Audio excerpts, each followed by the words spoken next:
From Ashes, Chapter 6. 5 years earlier. The night I found out about Rachel's cancer, Gabby toddlered into our room, blanket trailing. Such a beautiful thing, a child with a blanket. She was still nearly bald, all eyes, topped with a fluff of hair, a baby bird of a child. Originally, they'd said her lack of hair was a result of prenatal neglect, her mother going hungry or eating poorly or whatever. But as Gabby grew, developing normally, Rachel and I had looked at her one night and announced, or maybe she's just a blonde. Rachel's chemo was scheduled to start the following Monday, an intense schedule alternating chemo and radiation. "You should be in bed," I said to our daughter. Gabby didn't answer.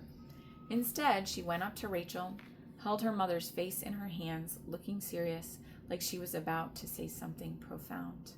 "Monkey," Gabby whispered, the intense green eyes staring into Rachel's brown ones. We both laughed, Rachel and I, a sweet, strange release from the tension of the afternoon. "Oh, Gabs," Rachel said, "where did you last have him?" We trailed through the house, the three of us, looking for Monkey. High chair, under the table, couch cushions removed and replaced. Beneath the bed, in each toy cubby, most of them emptied since the toys were strewn on the floor, we finally found him, fallen off the TV, lying forlorn on a patch of hardwood behind the shelf. "There he is," Rachel said, tucking him into Gabby's elbow and lifting her up into her strong, lean arms.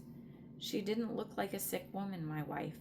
Dark, shiny hair, long legs, curves all over, cheeks flushed from crying and talking, eyes brown like chocolate truffles. She wrapped our child in all her softness and strength, and it all seemed like a big mistake, this diagnosis, this letter that still bent in my pocket when I moved. Maybe I could see a little how Rachel thought it would all go away with a few doctor's appointments. After Gabby was tucked away into bed, curled like a kitten, bottom poking out, one hand under a fat, soft cheek, Rachel stared, a hard line along her own forehead. "We'll have to tell her too," she whispered when I took her hand. "You'll see how hard it is, how awful to know the words, to speak them." And it had been hard the day we'd said it, the day we'd had to tell her that Mommy would be home in bed, that Aunt Kate would be taking her every day when Daddy had to work. It'd been hard to watch Rachel vomit and thin, her skin becoming paper, her fingers bone. Hard the day she brushed her hair and the chunks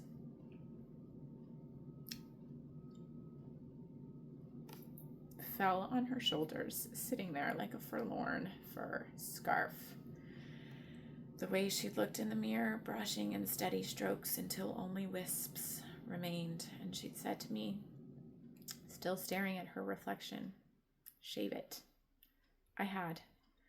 Then wrapped myself around her tightly that day, softer as the weeks went on, until one night she said, "I'm so sorry, Aiden, but it hurts too much being hugged." As though she'd been doing me a favor all these weeks, as though the hugs had been to comfort me and not her. Had they? I'd lain in bed that night, listening to her sleep, then wake, breathe, then cough, settle and start and settle again back into a painful sleep. Felt all the slivers digging into my heart. The slivers of her dying, right there under my fingertips. Fingertips that had made it my life's mission to rescue, to save. Not to sit back and let go. But this was different than a burning building, different than the smoke and flame and cries for help. A quiet that had multiplied, a body that shrank, a smile that thinned.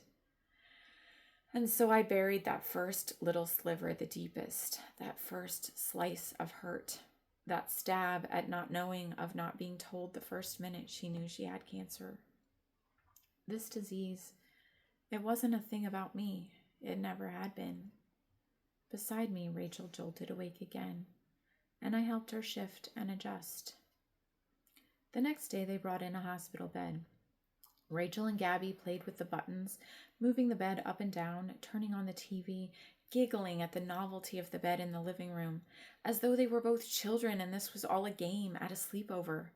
I watched, wanting to laugh, but knowing that instead I was going to cry.